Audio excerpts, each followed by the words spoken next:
There has been a lot of news swirling around Conor McGregor and Logan Paul. And I hate that I even have to discuss this, but essentially, Conor McGregor is desperately trying to get an influencer boxing match with Logan Paul or potentially Jake Paul. Meanwhile, Michael Chandler is still desperately waiting, groveling, and hoping that he can fight Conor McGregor sometime in the next 5 years. It is absolutely insane to see, but we have a lot to break down. We're going to check out what Conor had to say online. We're going to check out what Jake Paul and Logan Paul had to say online. We're going to check out what Ilia Topuria had to say online. But also, and more importantly, there have been some recent comments made by Dana White that have been overshadowed at some recent post-fight pressers that we're going to check out in this video as well. And also, I'm going to give you my opinion, obviously, of what's really going on. What is really going on here? What's really likely to happen? Because as you guys know, when it comes to Conor McGregor's fighting future, I don't think there's anyone that's been more accurate than this channel right here. So let's just jump right into it. Let's start off with an oldie but goodie, okay? This is from January. This was posted January 5th, 2024. Just so you guys know. This is a Michael Chandler interview with ESPN MMA. January 5th, 2024. Listen to this. My team has been in touch with the UFC, and yeah, June 29th is what I'm preparing for. I'm leaving my family here in the next couple weeks to head down. Yeah, June 29th is what I'm preparing for. I'm leaving my family here in the next couple weeks to head down to Florida. I'm leaving my family here in the next couple weeks. This was January 5th, 2024. Even Brett Okamoto can't believe it. Listen to this. To get into fight camp, the fight camp that has been looming now for a year. And yeah, June 29th, we take this dude's head off. It's only January 4th, man. You're going to leave the family and head to Florida? Are you training for this thing for 6 months? That is one of my favorite clips of any MMA interview of all time, okay? Now, that's not all that relevant other than the fact that breaking news, Michael Chandler is still waiting. Because recently, Michael Chandler posted this tweet. He said, loading. And he quoted a tweet from December 9th from Conor McGregor. Or like an image. It was a repost of a Conor tweet, basically. But this was December 10th. But Conor said, here's the tweet. It's you. Rest up. I'll see you at the top. At Dana White. Hashtag man of my word. And it was Chandler had calling him out for the cold tub challenge during the Ultimate Fighter. You know, we got to get the conclusion to the Ultimate Fighter. Everybody knows. Everybody's desperate for the conclusion of whatever season of the Ultimate Fighter this was at this point. I don't remember because I was basically a child when it was going on. But yeah, Chandler still holding out hope that Conor McGregor's return to combat sports runs through Nashville, Tennessee. And while I could sit here and make fun of Michael Chandler this entire video for essentially ruining the latter part of his career, let's actually move on. All right, let's cover some stuff of substance, okay? I just wanted to get that right out of the way. How crazy is this? Chandler's literally begging for a dude who was just found liable. You know, I've already got enough videos demonetized, but hopefully this doesn't demonetize. Michael Chandler's begging for a dude who was just found civilly liable for sexual assault. Still begging to fight him. Begging to get locked in a cage with him. Still talking about how Conor's romantic about the game. And he's like, loading. Meanwhile, you have Conor McGregor posting this just a mere couple days later on December 17th. And this is what kind of sprouted the recent discussion about Conor McGregor and the Paul brothers and a potential boxing match. And what the hell's going on with Conor McGregor. And I'm going to give my opinion because, believe it or not, my opinion has actually changed on Conor McGregor's fighting future, but we'll get to that later in the video when we listen to some of the comments from Dana White.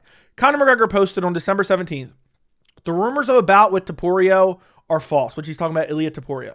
I'm in preliminary agreements with the Ambani family to face Logan Paul in a boxing exhibition in India. I have agreed.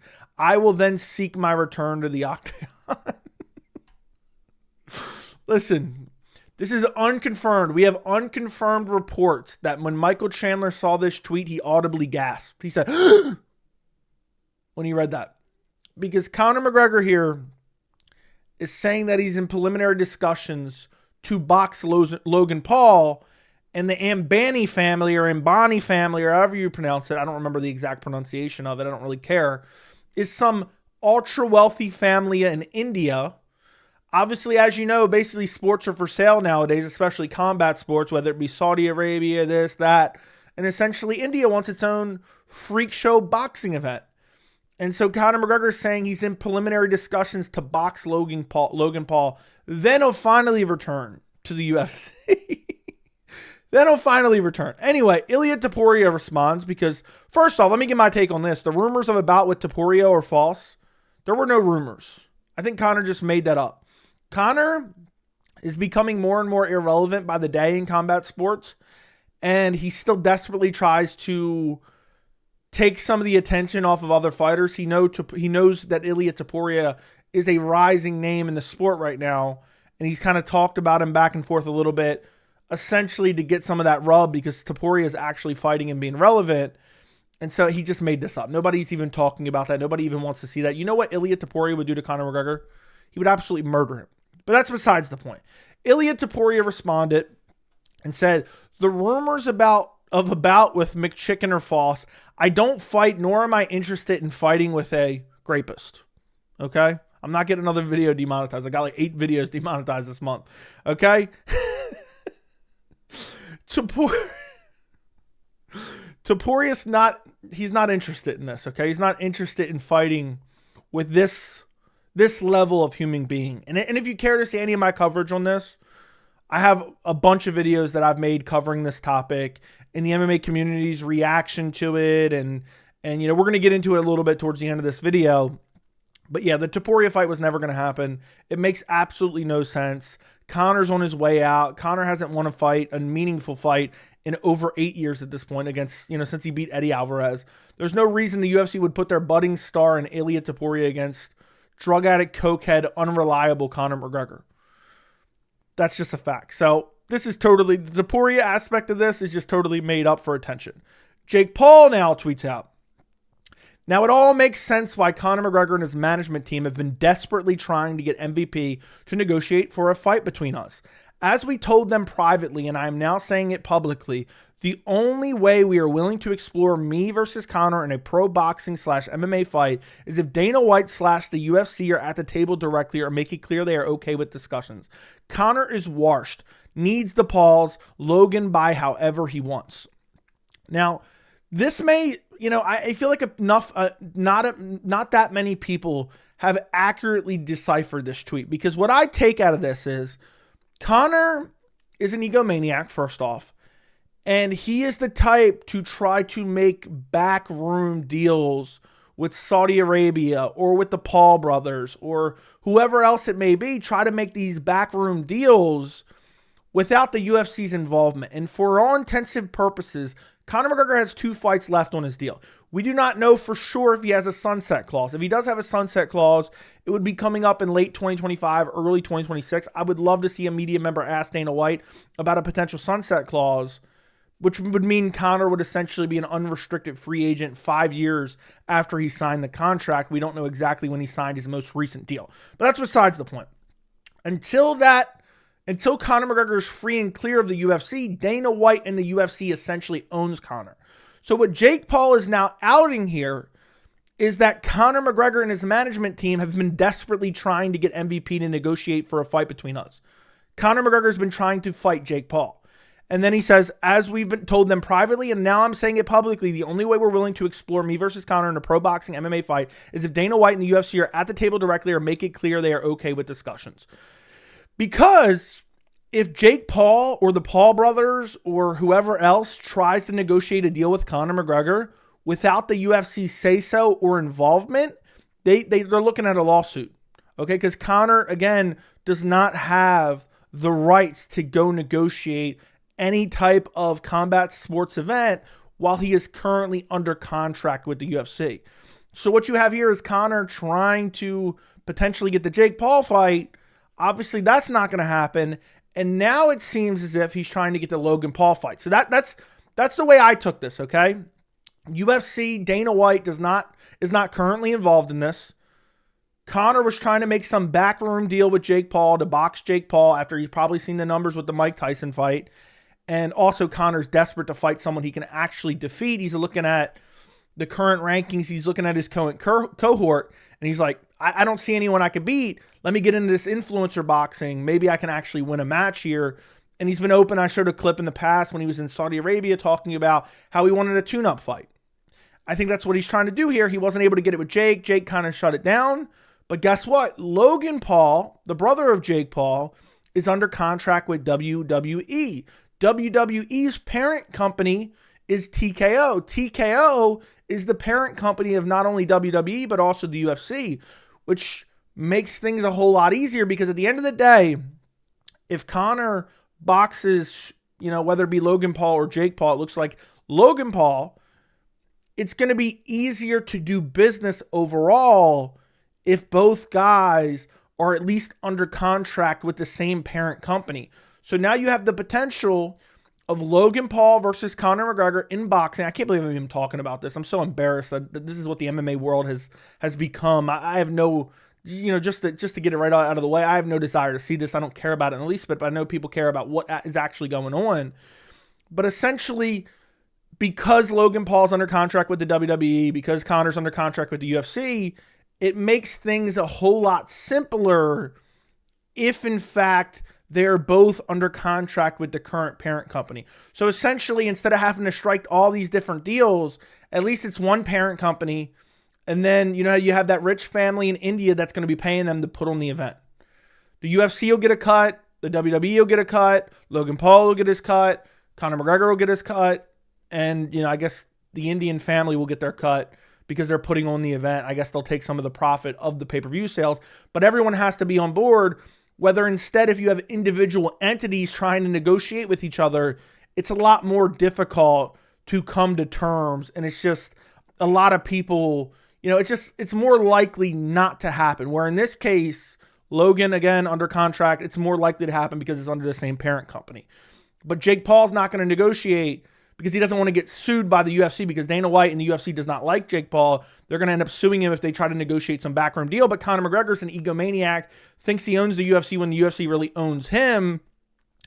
And he'd be willing to risk that because the UFC is not going to want a big falling out with him potentially, is what I'm deciphering from all this. Okay, there's way more to check out. We're actually going to see what Ariel Helwani had to say about this as well. He gave kind of an update. And the last tweet we're going to look at is Conor McGregor's most recent tweet, which was actually from earlier today.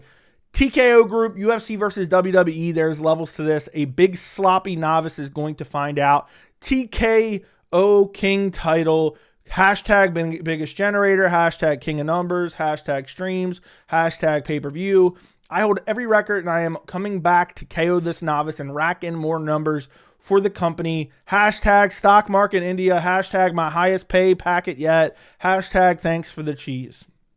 First off, this is a damn near 40-year-old man tweeting out with like 70 different hashtags. Okay, get a life, dude. Get a life. Absolutely get a life. What to summarize this entire situation before we get into the Dana White aspect of it, and we listen to also what Ariel Helwani had to say, what this strikes me as is what I've kind of said all along. Conor McGregor is half in the sport, half out of the sport.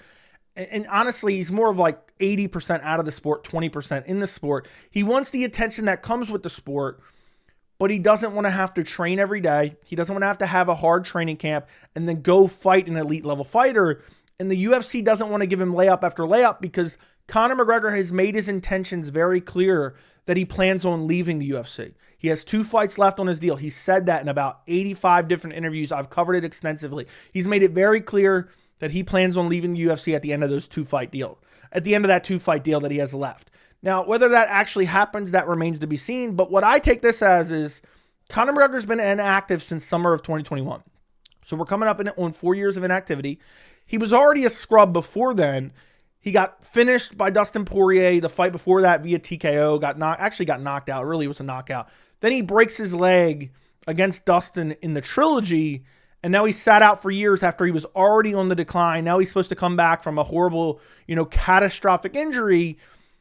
I don't think he's wanted to fight Michael Chandler because he's like, you know what? I'd rather get like a tune-up fight. And he said that at a Saudi Arabia boxing event at some point. I don't have the clip right here right now.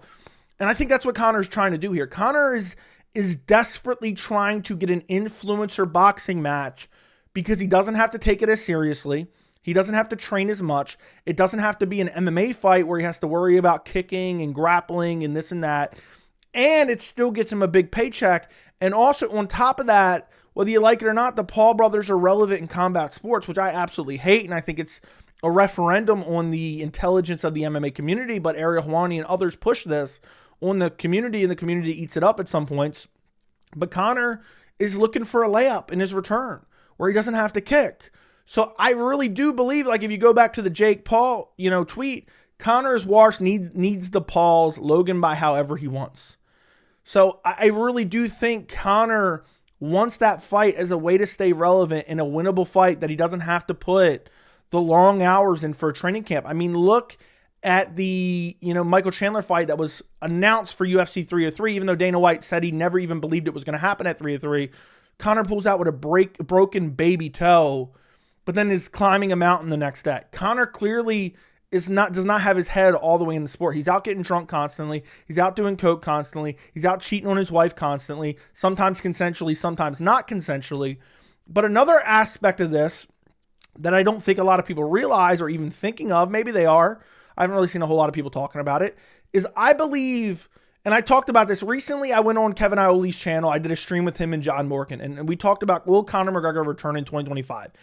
And if you guys have followed my channel since early 2023, I have been 99.9% sure that Conor McGregor would not return to the UFC. I thought he was waiting it out, eventually going to go to influencer boxing or BKFC or some combination of it. But on that stream, I said, I actually been rethinking it. With this recent civil verdict, I think Conor McGregor is going to be more motivated to get back in there, especially in some mega event, whether it be with the UFC. I was specifically talking about the UFC at that point in time, because he wants to wash the stain of that verdict, of that civil verdict. He wants to try to wash that stain off of his name. And at the end of the day, whether it's right or not, a mega fight in the UFC, a mega pay-per-view in the UFC, or a mega boxing match against some, super famous influencer like Jake Paul or Logan Paul. First off, time heals all wounds. But on top of that, with a mega event like that, people are just going to put that on the back burners. People are going to brush that under the rug. People have already been defending him rigorously in the MMA community like he pays them to do so, which is an absolute embarrassment. They've been acting like they were on the jury and they witnessed all the evidence, and they've been defending Conor vigorously online, which I think is just abhorrent to begin with, because Conor is a guy who's shown a lack of morality over the last few years, and I just don't think all these things are a coincidence. I don't think this is the first time Conor has done something like this. I think it's the first time he was held accountable for it. So I believe Conor, to summarize this, I know I've gone on a bit of a rant here, but I think Conor is trying to drum something up, but he doesn't want to fight an elite fighter. He doesn't even want to fight Michael Chandler, who honestly isn't even an elite fighter anymore, because he doesn't want to lose. He knows the chances of him losing are very high against a high-level fighter like that. And he wants to go out there and be able to get a win, because a win for him really helps him wash some of that stain of that civil verdict off of his name. Well, anyway, we recently have 2 comments from Dana White that I want to get into. This was at the UFC 310 post-fight presser, the Alessandro Pantoja versus Kaya Sakura fight card. And Dana White was asked about the Conor McGregor civil verdict. And Dana White made some comments here that I thought were very interesting and that nobody really highlighted. I haven't had a chance to highlight it in the video yet. Let's listen to this. We haven't had a chance to talk to you since the thing about Conor McGregor came down. Any reaction that you have since the conviction in the civil court? And by the way, look at Dana's face. He's absolutely pissed that Kevin Ioli would even have the audacity to ask him about one of the biggest stars in his company being found civilly liable. Okay? But let's continue. The penalties he faced. What do you mean? What's my reaction? Do you have any comment about what his... If I had a comment, I would have put it out already.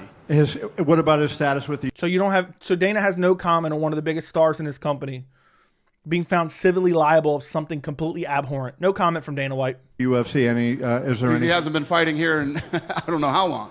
But there's been... So this drives me nuts. He hasn't been fighting here in I don't know how long. Well, you had him booked for UFC 303. I could have made a whole entire video about this exchange, which only lasted about 30 seconds. Yeah, he hasn't been fighting in here in how long? So why would I ever make a comment about him? He's basically not even with the company anymore.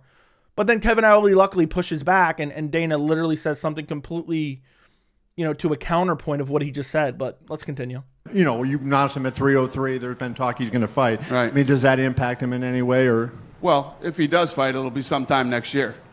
Okay. If he does... So he hasn't fought for us in forever. So why would we comment on him being found civilly liable? But if he does fight, it'll be sometime next year.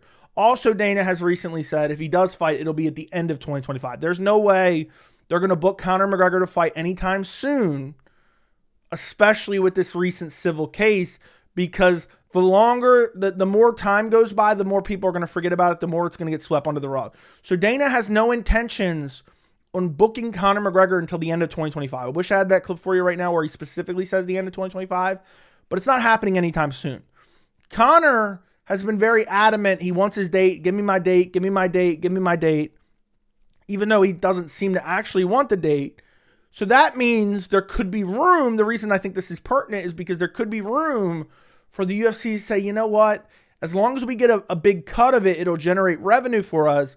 We'll let Conor go box an influencer as long as we get a cut of that revenue that it generates. AKA Conor McGregor versus Logan Paul. But then more recently at the UFC Tampa post-fight presser, Dana had this to say. And I swear if this is what he was talking about, I'm going to absolutely be sick to my stomach. But let's listen. Yeah, like I was just saying earlier, like every year over the last 17 years, I've said, how is next year going to be bigger than this year?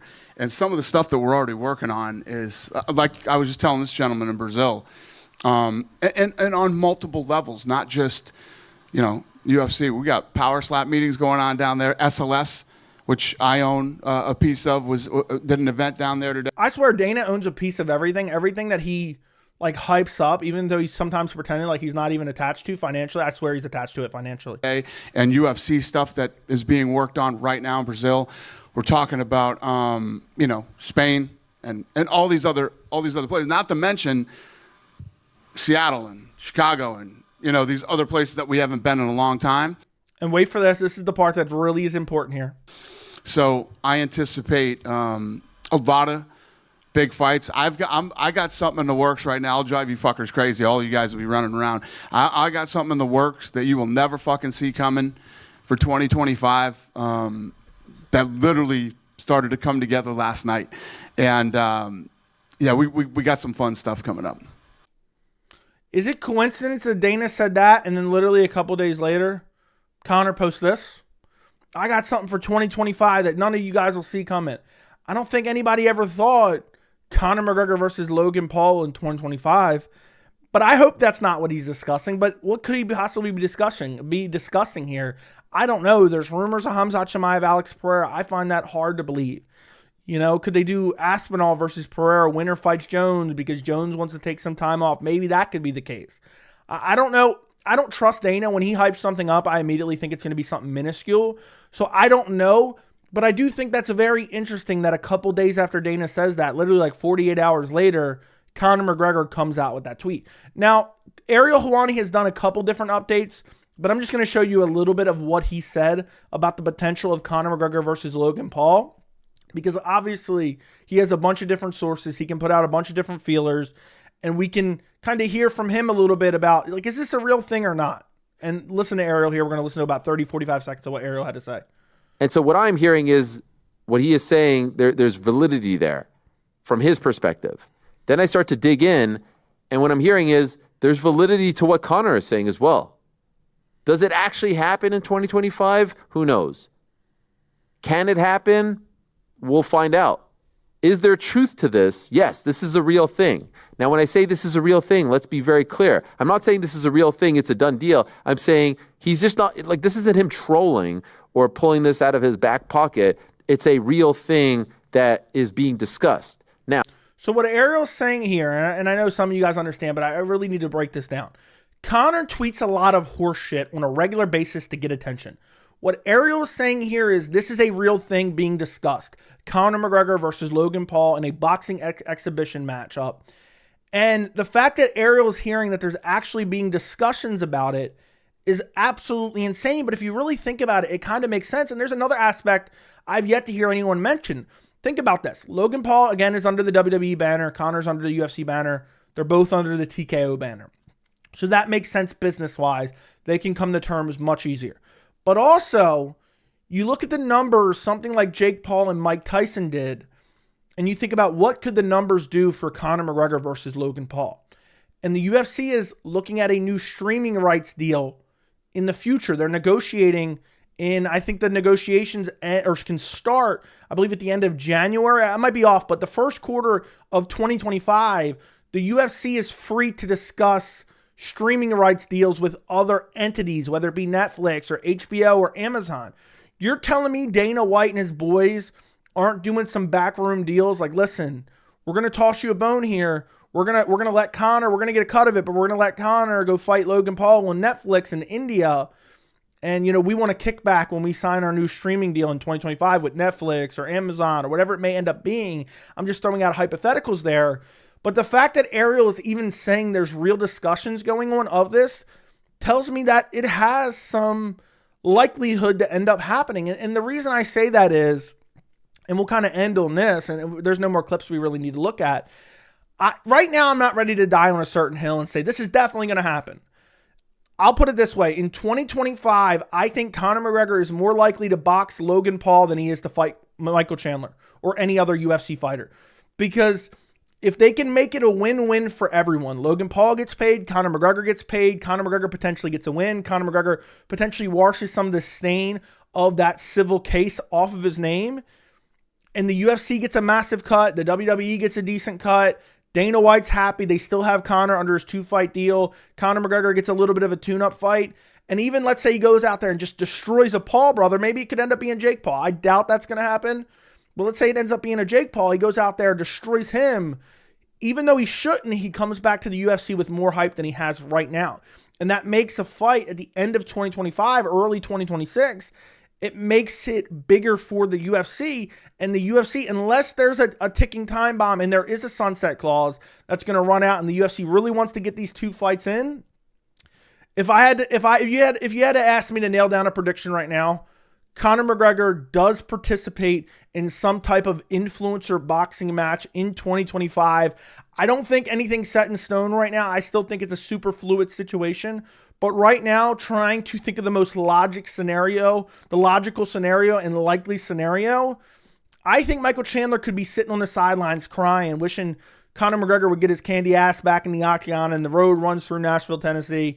Meanwhile, Conor McGregor goes out and boxes Logan Paul to get his feet wet, to wash some of that stain off his name. And I do believe Conor needs the Pauls more than the Pauls need Conor, to be quite honest, as crazy as that sounds.